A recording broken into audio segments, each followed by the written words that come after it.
Good morning my dear student. आज हम minor और कोफैक्टर ऑफ डिटर्मिनेंट को सीखने की कोशिश करेंगे।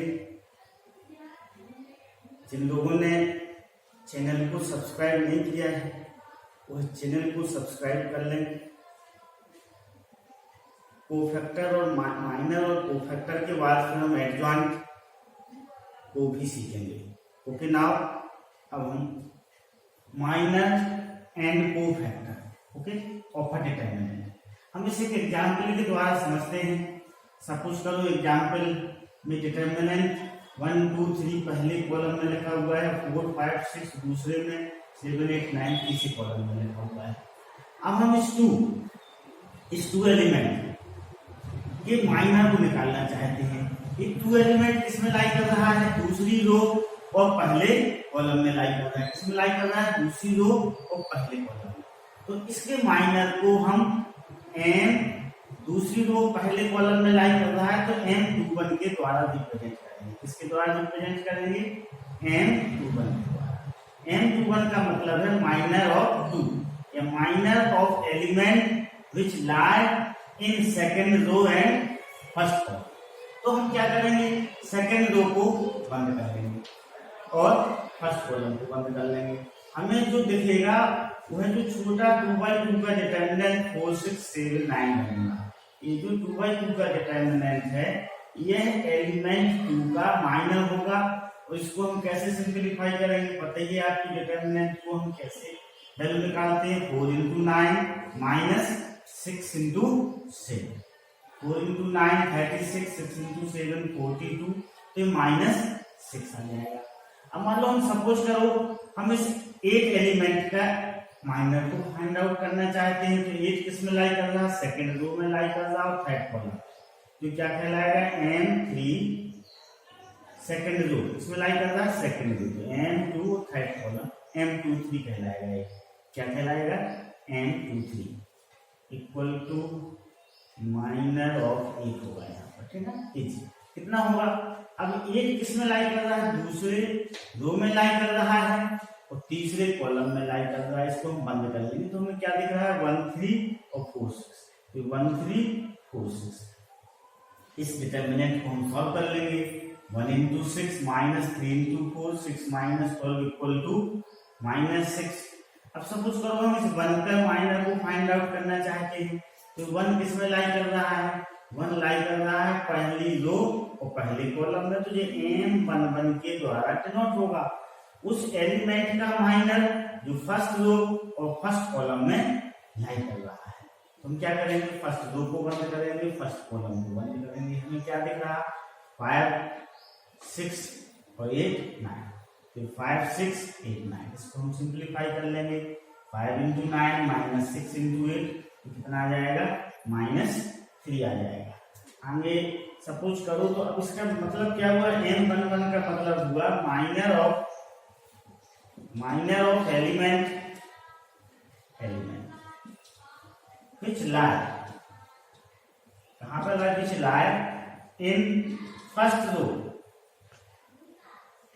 ठीक है, first row and first column, first row and first column. अब सपोज करो m23 का मीनिंग क्या है? माइनर ऑफ एलिमेंट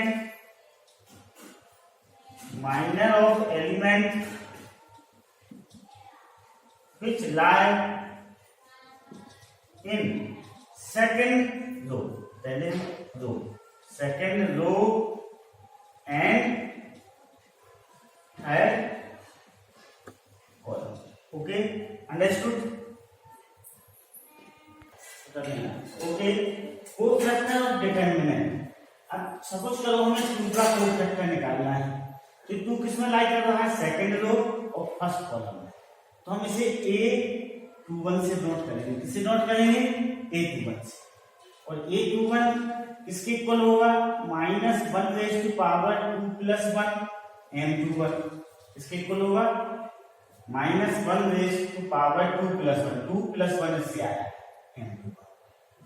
अब देखो इसकी वैल्यू माइनस आ जाएगी। m21 n×1 क्या होगा, दूसरी रो को बंद करो और पहले कॉलम को बंद करो, तो ये आएगा 4 6 7 9, कितना आएगा 4 6 7 9, ये हो जाएगा अपना -36 माइनस इक्वल टू कितना आ जाएगा 6 आ जाएगा।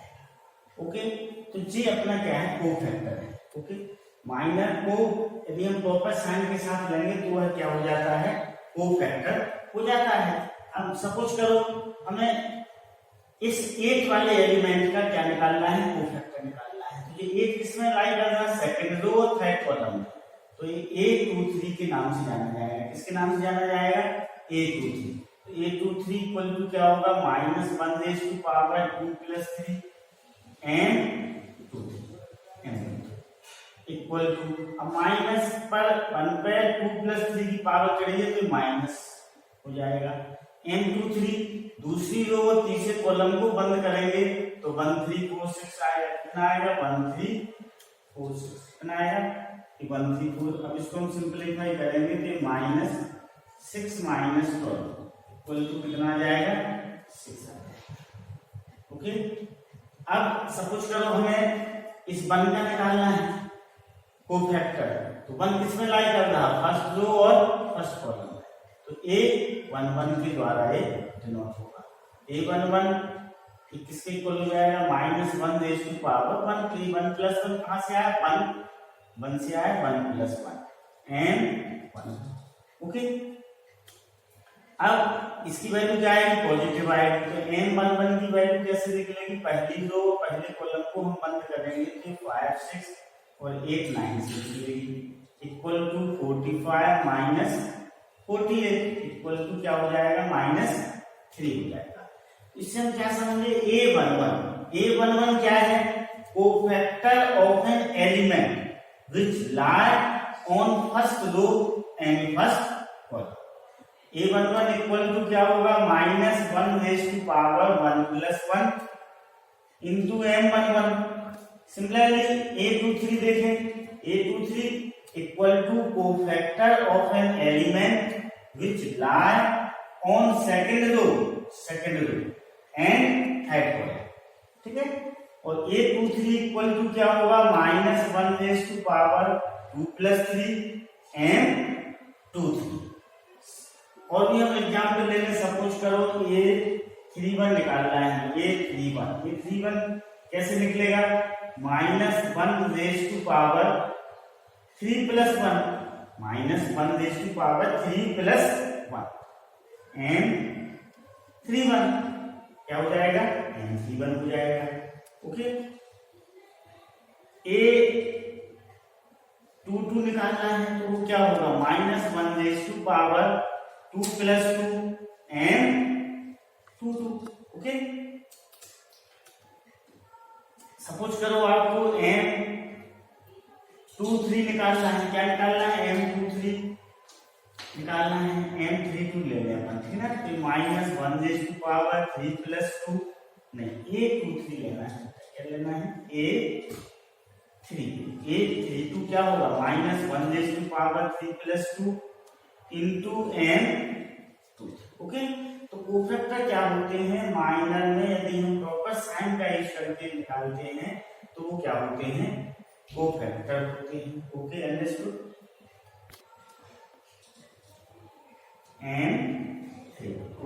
a32 क्या होगा, -1⁻3 + 2 इंटू m32, ऐसा समझना चाहिए। Okay, understood. Okay, now properties of cofactor. Cofactor की कुछ प्रॉपर्टीज हैं। Okay, the sum of the product of elements of a row of a determinant with their corresponding cofactor, तो एलिमेंट का, किसी भी रो के एलिमेंट का उसके करस्पॉन्डिंग कोफैक्टर से प्रोडक्ट करके यदि हम सम कर दें तो वो डिटरमिनेंट की वैल्यू आती है। क्या आती है, डिटरमिनेंट की वैल्यू आती है। वो ये बोल रहा है, सपोज करो ये कोई डिटरमिनेंट है आपका a11 a12 a13, A21, A22, A23, A31, A32 और A33, ये आपका कोई डिटरमिनेंट है। इसमें हमने पहली रो लिया, पहली रो का पहला एलिमेंट लिया, उसका कोफैक्टर लिया, पहली रो का दूसरा एलिमेंट लिया, उसका कोफैक्टर लिया, पहली रो का तीसरा एलिमेंट लिया, उसका कोफैक्टर लिया, मल्टीप्लाई किया, ऐड कर दिया, तो हमें क्या मिलेगा? डिटरमिनेंट की वैल्यू मिलेगी। इसी तरह दूसरी रो का पहला एलिमेंट लिया, उसका कोफैक्टर, प्लस दूसरी रो का दूसरा एलिमेंट, उसका कोफैक्टर, तो दूसरी रो का तीसरा एलिमेंट, उसका कोफैक्टर लिया, तो हमें क्या मिलेगा? वैल्यू ऑफ डिटरमिनेंट मिलेगा। इसी तरह ये तीसरी रो के लिए है। अब ऐसे कॉलम में भी होगा, पहले कॉलम का पहला एलिमेंट प्लस उसका कोफैक्टर, पहले कॉलम का दूसरा एलिमेंट इनटू कोफैक्टर, तो प्लस किया, पहली रो का तीसरा element into cofactor, equal to क्या आएगा? डिटरमिनेंट की वैल्यू आएगी। इसी तरह ये दूसरी कॉलम को भी ले सकते हैं हम, दूसरे कॉलम का पहला एलिमेंट, उसका कोफैक्टर इनटू किया, प्लस दूसरे कॉलम का दूसरा एलिमेंट, उसके कोफैक्टर का इनटू किया, प्लस दूसरे कॉलम का तीसरा एलिमेंट और उसके कोफैक्टर का इनटू किया, तो हमें क्या मिलेगा? डिटरमिनेंट मिलेगा। तो ये अपनी पहली प्रॉपर्टीज है। दूसरी प्रॉपर्टीज पे आते हैं हम। The sum of the product of element of row of determinant with cofactor of corresponding element of another row. अब जैसे यहाँ पर हमने सपोज करो पहली रो के एलिमेंट लिए और दूसरी रो के कोफैक्टर को मल्टीप्लाई करके हम ऐड करेंगे तो वैल्यू 0 आएगी।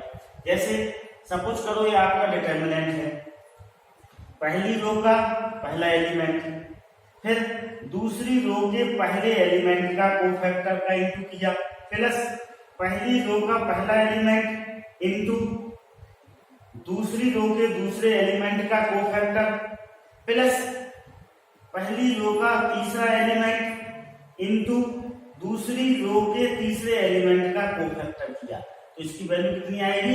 0 आएगी। इसमें हमने पहली रो के एलिमेंट लिए हैं और तीसरी रो के कोफैक्टर लिए हैं, आपस में इनटू करके ऐड किया, तो वैल्यू कितनी आई? 0 आई। इसी तरह कॉलम में भी समझना चाहिए हमें।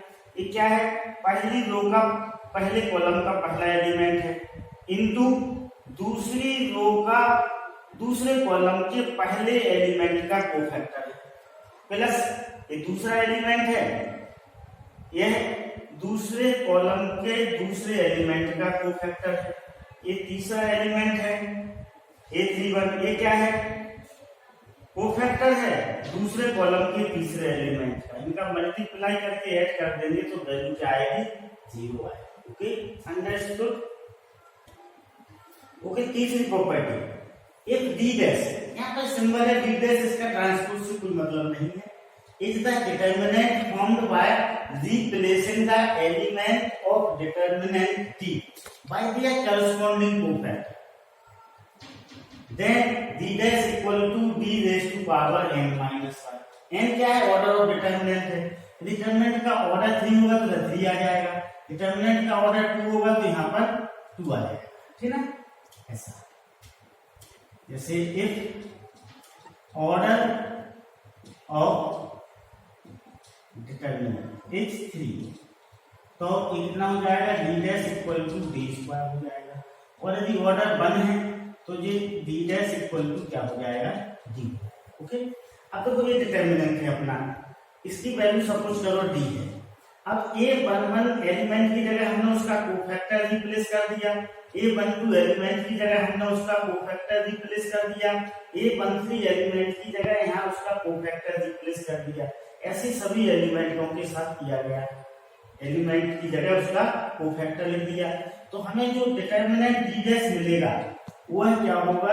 इसका ऑर्डर कितना है? 3 है, तो D raise to power 3 minus 1 equal to D square. Okay, understood? Okay, now exercise 4.4. Write minors and cofactors of the element of the following determinant. First का फर्स्ट 2/2 ऑर्डर का डिटरमिनेंट है पहले कॉलम में 2 0 लिखा हुआ है, -4 कॉमन है।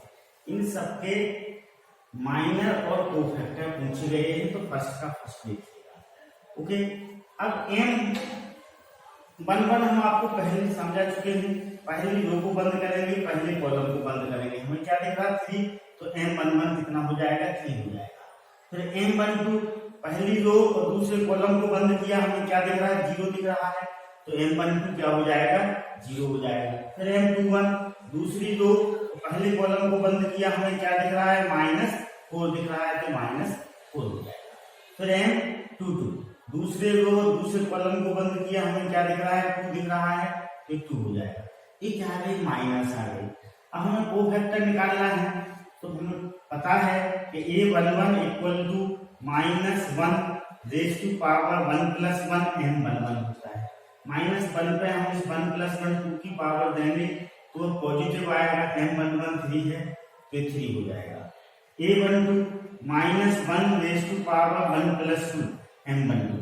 अब 1 + 3 1 + 2 3 -1 पर 3 की पावर देंगे तो वो माइनस आएगा। M12 कितना है 0, तो टोटल 0 हो जाएगा। A21 -1 raise to power 2 + 1। Okay, M12 -1 पर 3 की पावर देंगे तो वो -1 हो जाएगा। M21 कितना है -4 है, तो ये 4 हो गया। Okay, A22 -1 raise to power 2 + 2 M22 -1 पर 4 की पावर कितना हो जाएगा पॉजिटिव भी होगा, M22 2 है तो 2। Okay, now question number first का सेकंड। पहले कॉलम में ए लिखा हुआ है, दूसरे कॉलम में सी लिखा हुआ है, इसके हम माइनस निकालेंगे। पहले M11 पहली दो पहले कॉलम को बंद किया, हमें क्या दिख रहा है D दिख रहा है, तो अपना M11 D हो जाएगा। M12 पहली दो दूसरे कॉलम को बंद किया, हमें क्या दिख रहा है D दिख रहा है, तो D आ गया। M21 दूसरी रो और पहले कॉलम को बंद किया, क्या दिख रहा है C दिख रहा है, तो C हो जाएगा।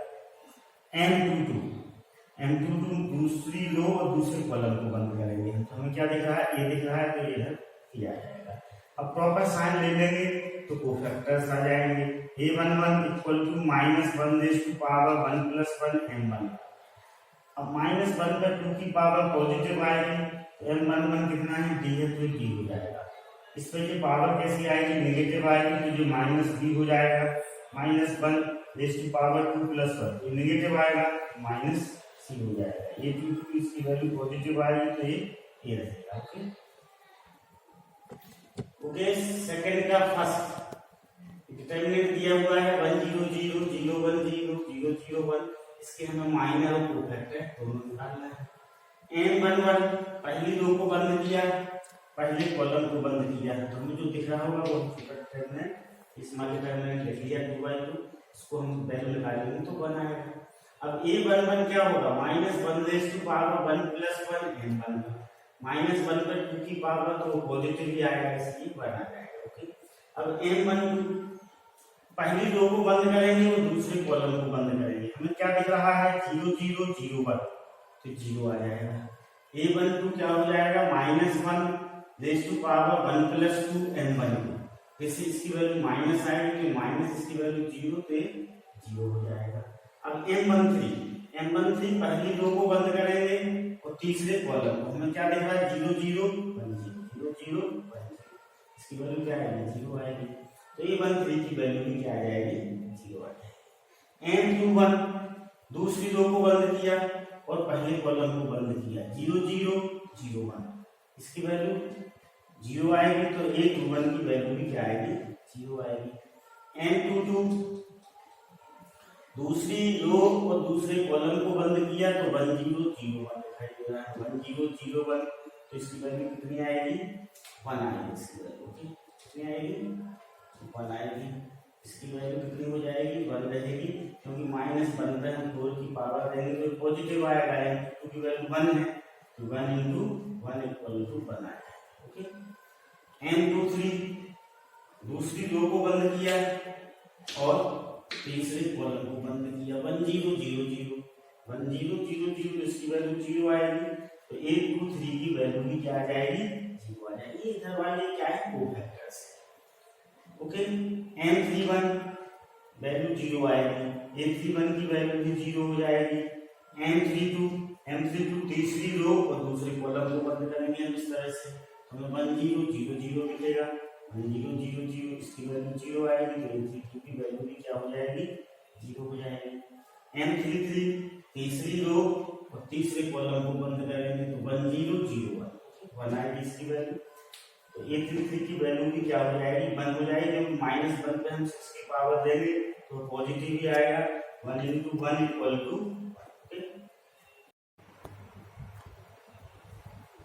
नाउ सेकंड का सेकंड ये अपना डिटरमिनेंट दिया हुआ है, इसके हमें माइनर और कोफैक्टर निकालना है।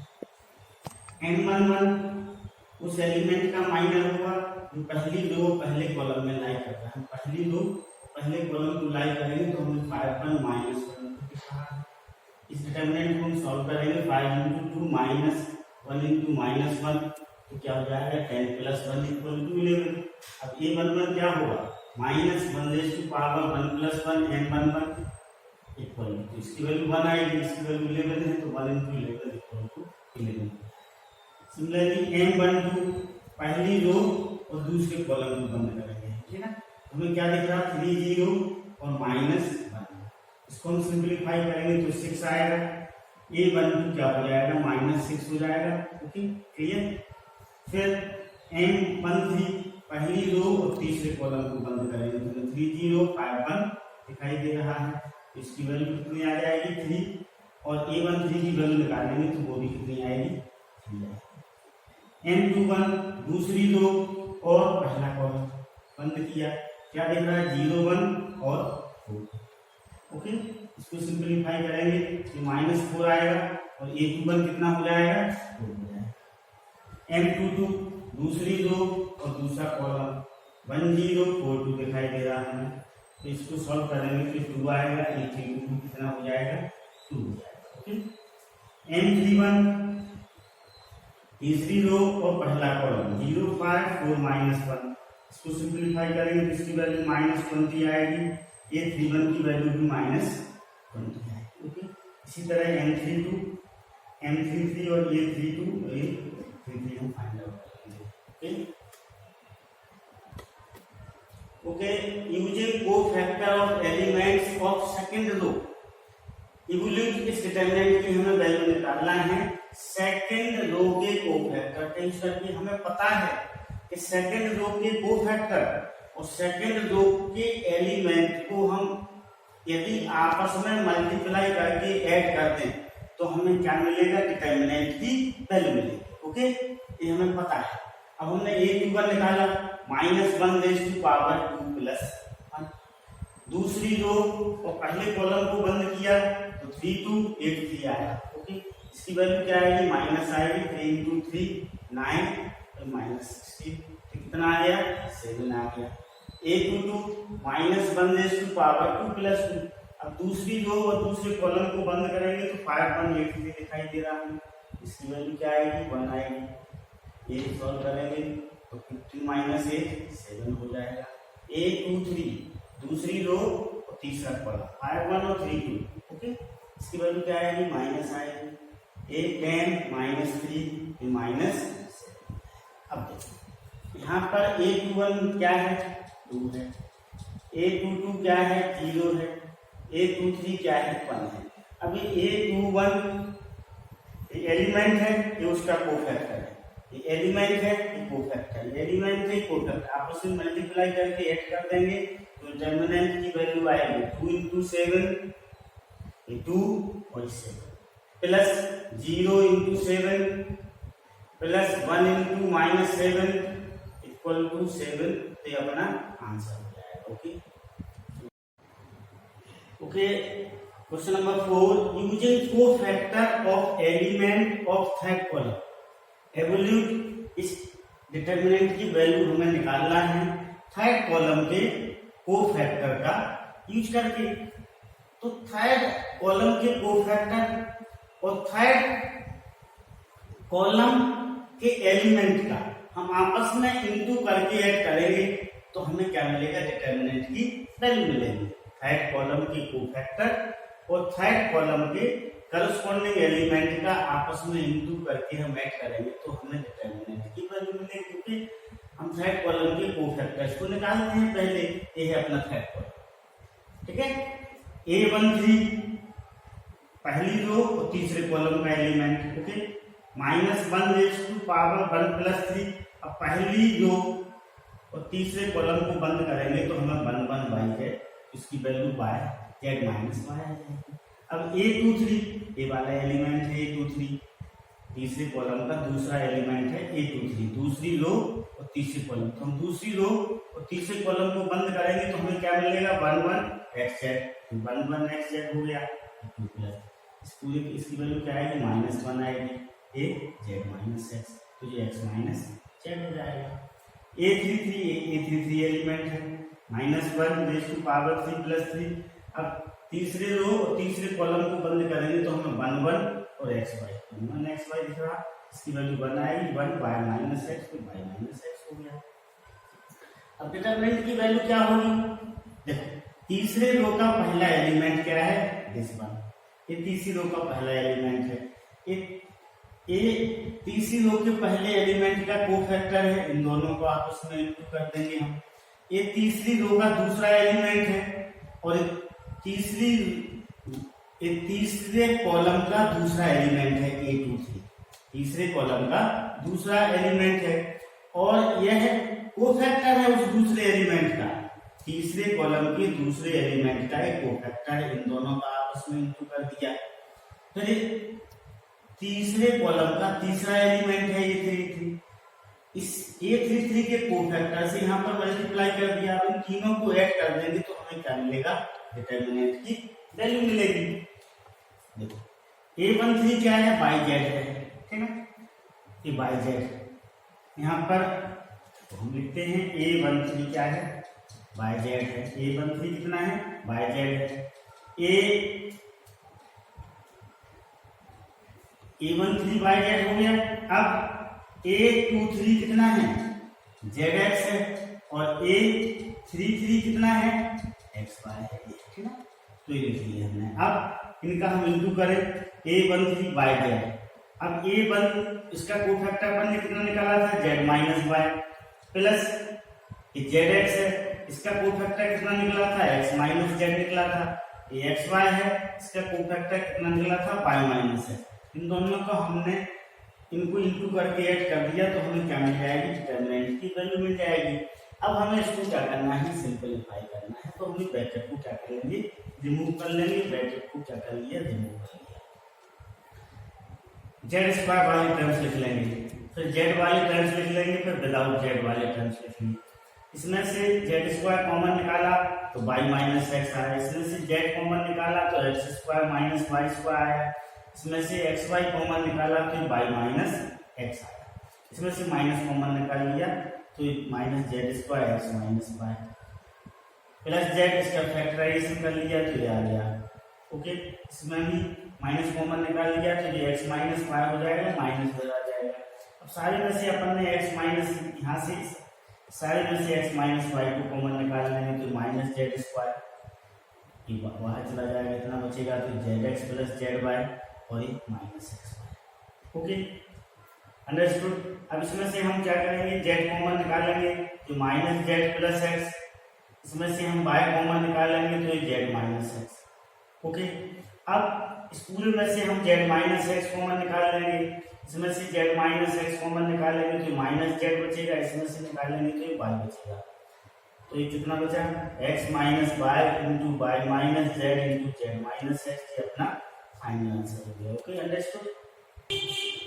क्वेश्चन नंबर 5, इफ डिटरमिनेंट आपको दिया हुआ है Aij is cofactor of Aij, capital A यहाँ पर small a, capital A cofactor है, स्मॉल ए क्या उस एलिमेंट है, then value of determinant is given. देखो हमने आपको पहले बताया था कि यदि हम पहली रो के कोफैक्टर का पहली रो के एलिमेंट से मल्टीप्लाई करके ऐड कर देते हैं तो हमें डिटरमिनेंट की वैल्यू मिलती है। सपोज पहली रो का पहला एलिमेंट है, ये उसका कोफैक्टर है, ये पहली रो का दूसरा एलिमेंट है, ये उसका कोफैक्टर है, ये पहली रो का तीसरा एलिमेंट है उसका कोफैक्टर है, इनका मल्टीप्लाई किया और तो ऐड कर दिया तो हमें क्या मिलेगा, डिटरमिनेंट की वैल्यू मिलेगी। इसी तरह हम दूसरे रो में ले लें, ये दूसरी रो का पहला एलिमेंट है, ये उसका कोफैक्टर है, दोनों का इंटू कर लिया। ये दूसरी रो का दूसरा एलिमेंट है, उसका कोफैक्टर है, दोनों का इंटू कर लिया। ये दूसरी रो का तीसरा एलिमेंट है, उसका कोफैक्टर है, इसका इंटू कर लिया। अब इन तीनों को अपन ऐड कर देंगे तो हमें क्या मिलेगा, डिटरमिनेंट की वैल्यू मिलेगी। ये तीसरा रो है, तीसरे रो का एक पहला एलिमेंट है, ये उसका कोफैक्टर है। ये तीसरी रो का दूसरा एलिमेंट है, उसका कोफैक्टर है। ये तीसरी रो का तीसरा एलिमेंट है, उसका कोफैक्टर है। इनका हम मल्टीप्लाई करके ऐड कर देंगे तो हमें क्या मिलेगा, डिटरमिनेंट की वैल्यू मिलेगी। इसी तरह कॉलम में भी समझना चाहिए, ये पहले कॉलम का पहला एलिमेंट है, उसका कोफैक्टर है। ये पहले कॉलम का दूसरा एलिमेंट है, उसका कोफैक्टर है। ये पहले कॉलम का तीसरा एलिमेंट है, उसका कोफैक्टर है।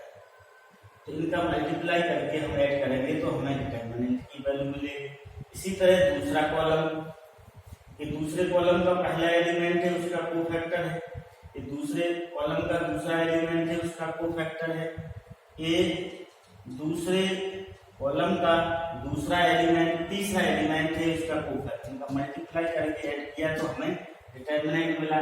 इसी तरह से हम तीसरे कॉलम में भी ले सकते हैं, A13 A13 A23 A23 plus A33 A33। इनका इंटू करेंगे तो हमें क्या मिलेगा, डिटरमिनेंट मिलेगा। इस हिसाब से अपना आंसर क्या हो जाएगा, डी हो जाएगा, क्योंकि डी में इस रूल को फॉलो किया जा रहा है। डी में पहले कॉलम के एलिमेंट को और उसके कोफैक्टर से आपस में इंटू करके ऐड किया गया तो अपना आंसर क्या हो जाएगा, डी।